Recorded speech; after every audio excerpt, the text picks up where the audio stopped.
नमस्ते everyone, Monika astrology में आपका बहुत-बहुत स्वागत है। आज हम चर्चा करने जा रहे हैं मिथुन लग्न की और जनवरी के राशिफल की। 2023 जनवरी का महीना किस प्रकार की परिस्थिति लेकर आ रहा है और कैसे हमें पूरे ही महीने को प्लान करना है, ये हम जानने की कोशिश करेंगे। सबसे पहले बात करते हैं ग्रह गोचर की। मंगल जो है वो 13 जनवरी को पूर्ण रूप से मार्गीय अवस्था में आ जाएंगे। शनि 17 जनवरी को कुंभ राशि में प्रवेश करने जा रहे हैं। बुध है 29 दिसंबर से 18 जनवरी तक वक्री रहेंगे, जो आपके लग्न के स्वामी है, जो बहुत इंपॉर्टेंट फैक्टर है आपके लिए। शुक्र जो है वो 22 जनवरी से मतलब 22 जनवरी तक वो मकर राशि में है और 22 जनवरी को वो कुंभ राशि में प्रवेश करेंगे। सूर्य 14 तारीख को मकर राशि में प्रवेश करेंगे, तो मकर संक्रांति का एक पर्व मनाया जाता है। तो ये पूर्ण रूप से जो भी भ्रमण है वो मैंने आपके सामने रख दिए हैं। अब बात करते हैं आपके लग्न की बात। लग्न का स्वामी है बुध और लग्न का स्वामी बुध बनकर आपके पूरे ही महीने 7वें घर में स्थित रहेगा और भी वक्री अवस्था में रहेंगे और अपने खुद के राशि को वो देखते भी हैं, यानी कि लग्न को भी देख रहे हैं। और यहाँ पर एक चीज मैं जरूर कहूंगी कि बुध का 7वें घर में वक्री भ्रमण और अपने ही राशि को खुद देखते हैं, तो यहाँ पर व्यक्ति थोड़ा सा कंफ्यूजन में रहेगा। और स्पेशली मैं एक चीज जरूर कहूंगी कि लग्नेश जब वक्र अवस्था में है और 7वें घर में है, तो 18 तारीख तक ये वक्र अवस्था में है, उसके बाद मार्गी स्थिति के अंदर है। तो ये नेगेटिविटी नहीं है बहुत ज्यादा, मगर थोड़ा सा व्यक्ति को बहुत विचारशील बना देते हैं और थोड़ा एंग्जाइटी इश्यूज रहते हैं। वो छोटी छोटी चीजों में बहुत ज्यादा थोड़ा सा घबराहट उसके अंदर वो क्रिएट करते हैं, क्योंकि मंगल की दृष्टि आपके बुध पे भी आ रही है। तो ये बिजनेस में बड़े डिसीजंस लेते वक्त उसको थोड़ी सी घबराहट क्रिएट करते हैं, तो इस प्रकार की स्थिति रहेगी। तो देखिए, कोई भी प्रकार का जॉब है या कोई भी प्रकार का आपका इंटरव्यू है, तो इस महीने के अंदर इतना मैं जरूर कहूंगी कि अगर 18 तारीख से पहले है इस प्रकार की कोई भी स्थिति, तो थोड़ा सा एंग्जाइटी और घबराहट की स्थिति रहेगी, तो उसका असर आपके प्रेजेंटेशन पे ना पड़े, इस चीज का आपको ध्यान रखना है। उसके बाद 18 तारीख के बाद जैसे ही ये मार्गी अवस्था में आएंगे, तो फिर आपके लिए कोई घबराने की स्थिति नहीं है। वैसे धनु राशि में जब भी बुध का अंतराल होता है, वो बहुत कंफर्टेबल सिचुएशन नहीं है बुध के लिए, मगर लग्न को वो खुद देख रहे हैं, खुद के घर को देखने पर वो आपको नुकसान नहीं पहुंचाएंगे।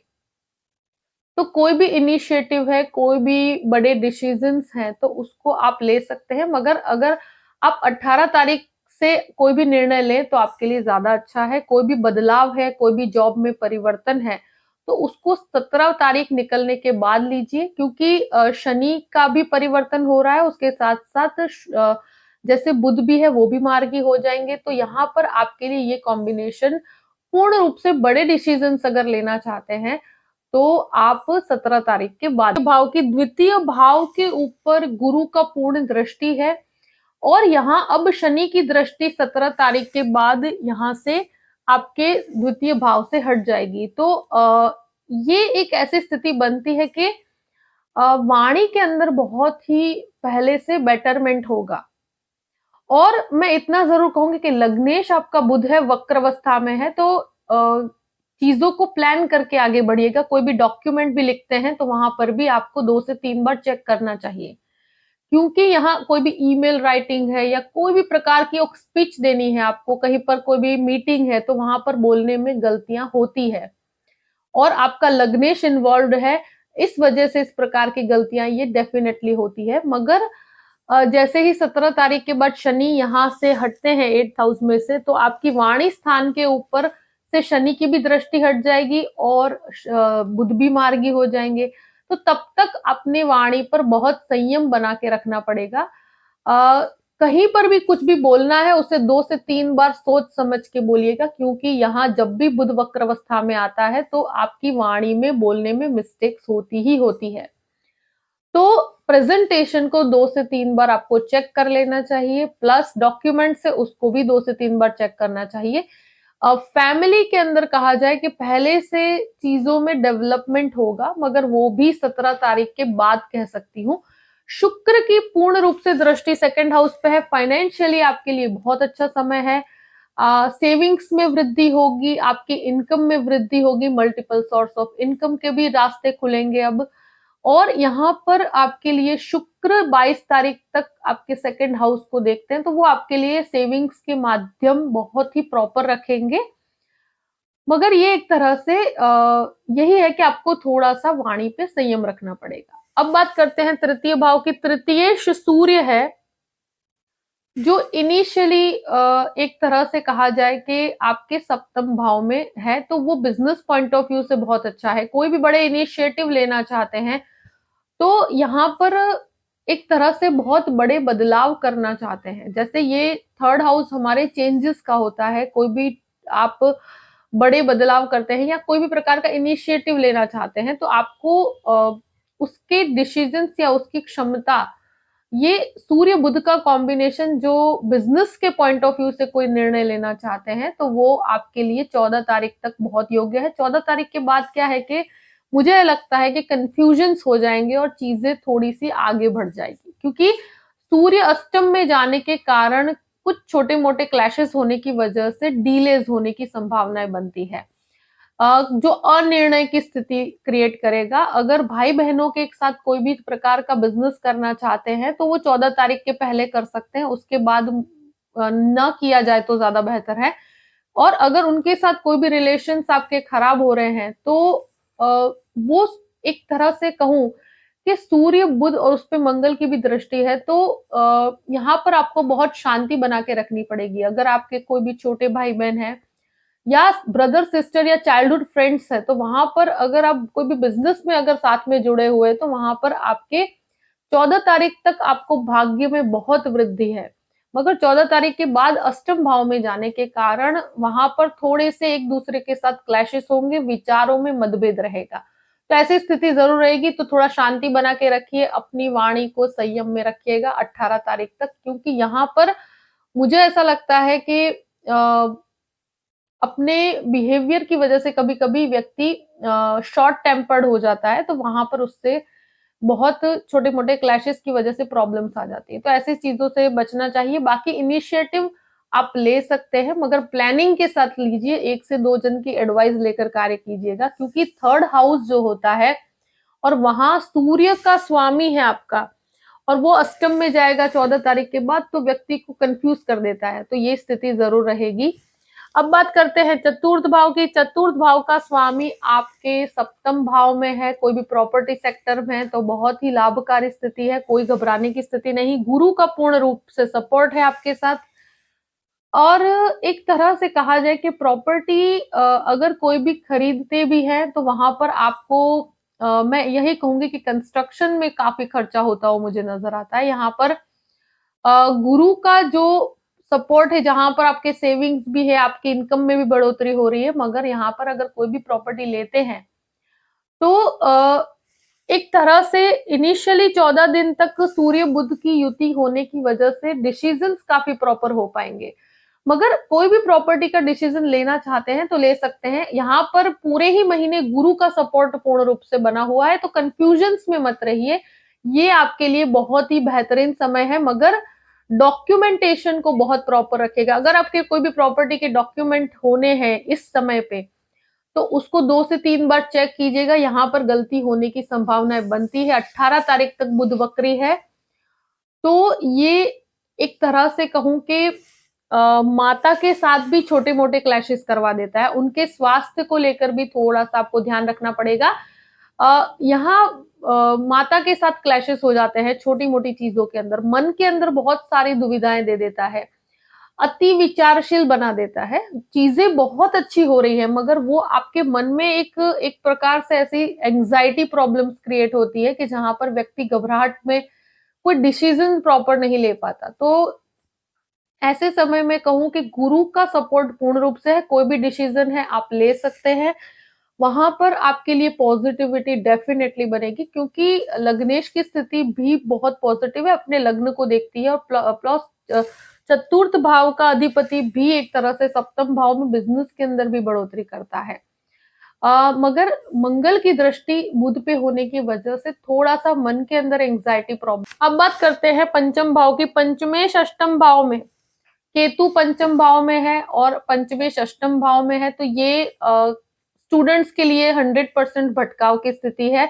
22 तारीख तक स्टूडेंट्स को कोई भी प्रकार का करियर में भटकाव होने की संभावना है। अपने फोकस से आप हट सकते हैं। प्लस कहते हैं ना कि आपके जो सर्कल के जो लोग हैं वो कोई भी प्रकार का आपका फ्रेंड सर्कल है वो प्रॉपर ना हो, आप मिसगाइड हो जाएं, यानी कि इस प्रकार की स्थितियां मुझे बनती हुई नजर आती है। कोई भी प्रकार का रिलेशनशिप में आप पड़ जाएं और आपके एजुकेशन पे उसकी असर हो सकती है। तो इस प्रकार के भटकाव से दूर रहिए, क्योंकि आपके लिए 22 तारीख तक की संभावनाएं अच्छी नहीं है। यहाँ कोई भी अगर आप एक तरह से रिसर्च के अंदर हैं तो बहुत अच्छा है। अगर आप एक तरह से कहा जाए कि मेडिसिन का रिसर्च या कंस्ट्रक्शन से कनेक्टेड, यानी कि आर्किटेक्ट है, इंटीरियर का कोई भी प्रकार का अगर आप लर्निंग पीरियड है आपका, कोई डिजाइनिंग के अंदर कुछ लर्निंग करना चाहते हैं, तो ये पीरियड 22 तारीख तक यानी कि 22 तारीख तक 8th हाउस में आपको नई चीजें सिखाने के लिए काफी सक्षम है। मगर देखिए, मैं यही कहूंगी कि भटकाव से बचिएगा। अपने करियर के ऊपर पूर्ण रूप से आपका फोकस होना चाहिए। यहाँ केतु भी है तो एजुकेशन से भटक के वो व्यक्ति गलत एडिक्शंस में भी पड़ जाता है कभी कभी, और गलत संगत में भी पड़ जाता है। तो ऐसे स्थितियों को बिल्कुल अवॉइड कीजिएगा, और जो भी आपका कोर्स है उसको बीच में से छोड़ना या कोई दूसरे कोर्स की तरफ चले जाना, इस प्रकार के निर्णय आपको नहीं लेने चाहिए। जो भी लोग चाइल्ड बर्थ एक्सपेक्ट कर रहे हैं उन लोगों के लिए भी 22 तारीख तक अपने स्वास्थ्य का बहुत ध्यान रखना पड़ेगा। 22 तारीख के बाद कोई भी घबराने की स्थिति नहीं है, मगर उन जो भी महिलाएं हैं उन लोगों को 22 तारीख तक अपने स्वास्थ्य को बहुत ही सतर्क रहकर ध्यान रखना पड़ेगा, क्योंकि ये अष्टम भाव है। यहाँ पर बहुत ज्यादा ट्रैवलिंग नहीं करनी चाहिए और बहुत ज्यादा कहते हैं ना कि चीजों को लाइटली नहीं लेना चाहिए। अगर शेयर मार्केट की बात करते हैं तो शेयर मार्केट में 22 तारीख के बाद अगर कोई भी इन्वेस्टमेंट करते हैं तो ज्यादा आपके लिए फेवरेबल है, क्योंकि शुक्र का जो प्लेसमेंट अष्टम भाव में है। देखिए, नुकसान नहीं होगा, नुकसान की कोई स्थिति मुझे नजर नहीं आती, मगर अगर और ज्यादा फायदा और बड़ा फायदा देखना चाहते हैं तो आपके लिए 22 तारीख के बाद बहुत बेहतर परिस्थिति कहूंगी। 22 तारीख तक आप छोटे मोटे इन्वेस्टमेंट करिए तो नुकसान की स्थिति नहीं होगी। अब बात करते हैं आपके 6th हाउस की। छठे घर का स्वामी 12th हाउस में मंगल खुद के घर को देखते हैं और 12 तारीख निकलते ही 13 तारीख से मार्गी भी हो जाएंगे। तो मंगल जैसे ही आपके 6th हाउस को देखते हैं तो आपके ऊपर कोई शत्रु आप पे हावी नहीं हो पाएंगे। ब्लड प्रेशर से कनेक्टेड कोई प्रॉब्लम है या स्किन रिलेटेड प्रॉब्लम से आपको एटलीस्ट 18 तारीख तक बहुत ध्यान रखना पड़ेगा, क्योंकि मुझे लगता है कि जो आपका लग्नेश है, मिथुन लग्न वालों का लग्नेश बुध होता है, उस पे मंगल की दृष्टि, तो स्किन रिलेटेड इश्यूज प्रॉब्लम्स होती है। ब्लड प्रेशर से कनेक्टेड कोई भी इशू है तो उसको भी लाइटली नहीं लेना। बाकी बहुत बड़ा कोई हेल्थ इशू नहीं है। एक चीज मैं जरूर कहूंगी कि मंगल की दृष्टि की वजह से बहुत बड़े लोन्स लेने से बचिएगा। बहुत ही रिक्वायर्ड हो तो लोन लेना चाहिए। यहाँ पर मंगल इनिशिएटिव लेकर आप बड़े लोन्स ले लेते हैं, मगर उसको पे ऑफ करने में बहुत प्रॉब्लम्स आती है। तो इस समय पर कैलकुलेट होकर अगर लोन लेते हैं तो कोई घबराने की स्थिति नहीं है। बहुत बड़े रिस्क टेकिंग लोन नहीं लेने चाहिए, क्योंकि मंगल ऐसी स्थितियां क्रिएट करता है कि व्यक्ति ऐसे लोन्स ले लेता है, फिर उसको पे ऑफ करने में उसको बहुत प्रॉब्लम्स होती है। 7th हाउस की बात करते हैं। सप्तमेश 10th हाउस में है, जो एक बिजनेस पॉइंट ऑफ व्यू से बहुत अच्छा है। बिजनेस के अंदर बड़े डिसीजंस ले सकते हैं, और स्पेशली जो अथॉरिटेटिव पोजीशंस पे हैं उनके लिए बहुत अच्छी परिस्थिति है। और जॉब के अंदर भी कोई भी प्रकार के बदलाव की स्थिति है तो उसको आप एक्सेप्ट कर सकते हैं, मगर 17 तारीख के बाद की स्थितियां आपको ज्यादा रिजल्ट अच्छा देगी और भाग्य का भी सपोर्ट मिलेगा। मगर 18 तारीख तक मैं कहूं कि बुध यहाँ पर वक्र अवस्था में है, तो पति पत्नी के संबंधों में थोड़ा सा आपको संयम बना के आगे बढ़ना पड़ेगा। बाकी बहुत घबराने की स्थिति नहीं है। पार्टनरशिप करना चाहते हैं तो मुझे लगता है कि आप 18 तारीख के बाद करते हैं तो ज्यादा अच्छा है। अब बात करते हैं अष्टम भाव की। अष्टम भाव में शुक्र 22 तारीख तक रहेंगे, तो एक तरह से कोई भी आईटी क्षेत्र का रिसर्च है या कंस्ट्रक्शन के अंदर है, आप कोई डिजाइनिंग क्षेत्र में है, तो वहां पर आपको काफी डेवलपमेंट मिलता है। यहाँ पर शनि शुक्र की युति भी रहेगी और बाद में सूर्य शुक्र की भी युति रहेगी, तो ये 22 तारीख तक जो है शुक्र काफी लर्निंग चीजें, काफी चीजों में आपको सीखने का मौका मिलेगा। वहां पर आपके लिए डेवलपमेंट ही मुझे नजर आता है। इवन फॉरेन लैंड से कनेक्टेड चीजों में भी आपको काफी 22 तारीख तक हेल्प है, और 22 तारीख के बाद भी आपके लिए शुक्र पूर्ण रूप से हेल्पफुल परिस्थिति है। तो बहुत घबराने की स्थिति नहीं है, बट बहुत ज्यादा रिएक्टिव होने से बचिएगा, बस इस चीज का आपका ध्यान रखना है। नवम भाव की बात करते हैं। नवम भाव में 17 तारीख के बाद शनि यहाँ पर प्रवेश करेंगे, तब तक थोड़ा सा आपको भाग्य के अंदर अवरोध दिखेगा। आपको 17 तारीख तक थोड़ा शांति बना के रखना है, क्योंकि दूसरे प्लेनेटरी पोजीशंस भी ऐसे हैं कि थोड़ा सा एंग्जाइटी प्रॉब्लम्स होगी, डिसीजन नहीं ले पाएंगे आप। मगर जैसे ही 17 तारीख के बाद आपके भाग्य स्थान में शनि का प्रवेश होगा, तो शनि खुद स्वग्रही पोजीशन में 22 तारीख के बाद यहाँ शुक्र भी आएंगे। तो ये एक बहुत ही अच्छी परिस्थिति है। अगर आप मास्टर्स करना चाहते हैं, कोई हायर एजुकेशन की तरफ आगे बढ़ना चाहते हैं, तो नवम भाव में ये जो शुक्र शनि की युति है 22 तारीख के बाद, वो आप कोई भी इंटीरियर या आर्किटेक्ट में, खाने पीने के अंदर, या कोई भी होटल मैनेजमेंट के अंदर जाना चाहते हैं, फैशन डिजाइनिंग में जाना चाहते हैं, कोई भी इंजीनियरिंग लाइन में जाना चाहते हैं, मैकेनिकल इंजीनियरिंग है, इस प्रकार की कोई भी हायर एजुकेशन में अगर आगे बढ़ना चाहते हैं, उसके लिए बाहर जाना चाहते हैं, तो आपके लिए बहुत अच्छी परिस्थिति बनती है। तो कोई घबराने की स्थिति नहीं है, उससे कनेक्टेड कोर्सेस आप आगे बढ़ा सकते हैं। स्पिरिचुअल डेवलपमेंट बहुत अच्छा होगा। पिता के बिजनेस को भी आगे बढ़ाना चाहते हैं, तो अब आपके लिए बहुत ही एक्सीलेंट होगी। अगर फादर के साथ जुड़कर कोई कार्य करना चाहते हैं, उनके मॉरल्स के हिसाब से चलेंगे, तो आपके लिए बहुत डेवलपमेंट है। 10th हाउस की बात करते हैं। दशमेश दशम भाव में गुरु मार्गी हैं और पूर्ण रूप से फ्री है।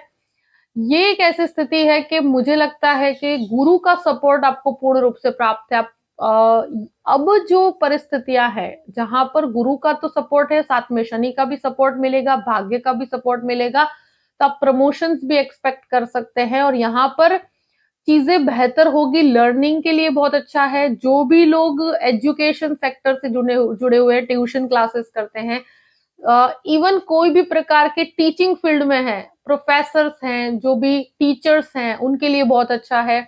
जो अथॉरिटेटिव पोजीशंस में है, उनके लिए बहुत अच्छा है। जो भी पब्लिक सोर्सेस में काम करते हैं, पब्लिक के लिए कार्य करते हैं, उनके लिए भी बहुत अच्छी परिस्थिति है। ये महीना आपके लिए 17th के बाद बहुत ही बेटरमेंट लेकर आ रहा है, और आपको पॉजिटिव चेंजेस दिखेंगे। जिसके पास जॉब नहीं है, उसके जॉब के चांसेस और भी ज्यादा है अब, तो कोई घबराने की स्थिति नहीं है। भाग्य का भी सपोर्ट है, 10th हाउस भी बहुत सपोर्टिव पोजीशन में है। अब बात करते हैं आपके 11वें स्थान में। 11वें स्थान में राहु पूर्ण रूप से 11वें स्थान के अंदर बहुत अच्छे रिजल्ट्स देता है। आपका लोगों के साथ जुड़ाव बढ़ेगा, पब्लिक में, या कहते हैं ना कि लोगों का सपोर्ट मिल पाएगा, भले कार्यस्थल में हो, भले ही आपका नेटवर्क काफी स्ट्रांग होता हो, मुझे नजर आता है। और जैसे ही मंगल मार्गी हो जाएंगे, तो मंगल आपका 11th लॉर्ड है, तो वो आपके लिए और भी ज्यादा पॉजिटिवली वर्क करेगा। अगर मेडिसिन प्रोफेशन में है, तो उनके लिए तो एक्सीलेंट योग है ये। और एक तरह से मैं कहूं कि यहाँ लाभ का स्वामी 12th हाउस में है, तो थोड़े खर्चे मुझे लगता है आपको परेशान कर सकते हैं। थोड़ा इन्वेस्टमेंट करते समय सोच समझ के आगे बढ़ना चाहिए। किसी को भी उधार पैसे देते हैं, तो वहां पर आपको थोड़ा सा सतर्क रहना चाहिए, क्योंकि 12th हाउस में है, तो यहाँ पर इन्वेस्टमेंट्स जो भी करेंगे, उसका रिजल्ट आपको मिलेगा पॉजिटिव। मगर अभी ये एक प्रकार से मुझे लगता है लॉस का घर है, तो थोड़ा सा आपको सोच समझ के आगे बढ़ना चाहिए इन्वेस्टमेंट पॉइंट ऑफ व्यू से। 12th हाउस में मंगल है, मार्गी अवस्था में है, मगर इतना मैं जरूर कहूंगी कि मंगल कहते हैं ना, फॉरेन लैंड से कनेक्टेड कोई भी बाधा आ रही थी, कोई डॉक्यूमेंटेशन का प्रॉब्लम चल रहा था, तो वो 12 तारीख के बाद आपका पूर्ण रूप से आगे बढ़ जाएगा। और इवन जो 12th लॉर्ड है, वो भी अष्टम भाव में है, उसके बाद वो नवम भाव में है। तो एजुकेशन के लिए बाहर जाना चाहते हैं टेक्निकल फील्ड वाले, तो उनके लिए बहुत अच्छे योग बने हुए हैं। तो पूर्ण रूप से सपोर्टिव पोजीशन है, मगर कोई भी प्रकार की मैं कहूँ कि अगर कोर्ट केस चल रहा है तो वहां अभी भी आपको बहुत शांति बना के रखनी चाहिए। यहाँ पर मंगल बहुत ज्यादा सपोर्टिव नहीं है और बुध भी वक्र अवस्था में है, तो कोई भी कोर्ट केस के अंदर अभी आपके वाणी पर बहुत संयम रखिएगा, नहीं तो प्रॉब्लम्स हो सकती है। अगर कोई भी प्रकार के डाइवोर्स केस भी चल रहा है तो वहां पर भी आपको बहुत शांति से डील करना पड़ेगा, क्योंकि यहाँ नेगेटिविटी आ सकती है। और आपके एक्सपेंसेस को थोड़ा प्लान करके चलिएगा, और थोड़ा एक तरह से कहा जाए कि इन्वेस्टमेंट अगर फॉरेन पॉइंट ऑफ व्यू से देखा जाए तो वहां पर थोड़ा आपको 1 से 2 जन की एडवाइस लेकर आगे बढ़ते हैं तो प्रॉब्लमेटिक। ये जो भी परिस्थिति है मैंने आपके सामने रख दी है। आई होप कि ये वीडियो आपको पसंद आया होगा। पसंद आए तो लाइक भी कीजिएगा और सब्सक्राइब भी कीजिएगा। अगर आप मुझसे कंसल्टेशन लेना चाहते हैं तो डिस्क्रिप्शन बॉक्स में मैंने अपना ईमेल आईडी दिया हुआ है, astrologymonica@gmail.com। आप उस पर मेल कर सकते हैं। मैं आपको पूरी ही जानकारी प्रदान करूंगी कि कैसे मुझसे कांटेक्ट किया जाए और कैसे मुझसे कंसल्टेशन लिया जाए। अपनी परिस्थितियों को ध्यान में रखते हुए अपने पूरे ही महीने को प्लान कीजिए और हमेशा खुश रहिए। Thank you so much. जय श्री कृष्ण।